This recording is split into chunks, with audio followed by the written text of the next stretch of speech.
আরে সবাই তো চুপ করো, আমার ছেলে তো ঘুমিয়ে আছে।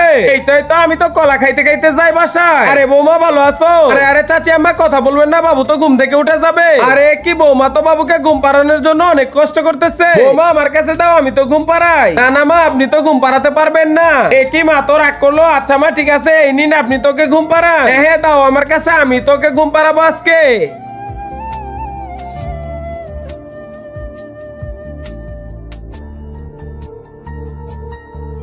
আরে কি ভাই আমার, তাড়াতাড়ি তো ঘুমাও, তোমাকে তো ঘুম পাড়াতে গিয়ে আমারই ঘুম চলে আসতেছে। এ কি ভিতরে চাচি আম্মা কি করতেছে? আরে আরে শোনা ভাই আমার, তাড়াতাড়ি তো ঘুমাও, না হলে তো আমি ঘুমিয়ে যাবো এখন। চল রন ঘরে যাই, দেখি চাচি আম্মা কি করে। এ কি আমার ছোট্ট বাবা তো এখনো জেগে আছে। এ কি বাবুর জায়গায় তো চাচি আম্মাই ঘুমিয়ে আছে। এদিকে আসো বাবা, তুমি আমার কোলে আসো। আরে আরে চাচি আম্মা, আপনি দেখি ঘুমিয়ে গেছে। ও লক্ষ্মী ভাই আমার, কান্না করে না। এটা কি হলো বাবু, তোমার কাছে কিভাবে গেল? আমার কাছে দিকে এটা পুতুল, আমাকে মাফ করো, ও তো কিছুতেই ঘুমাইতেছে না।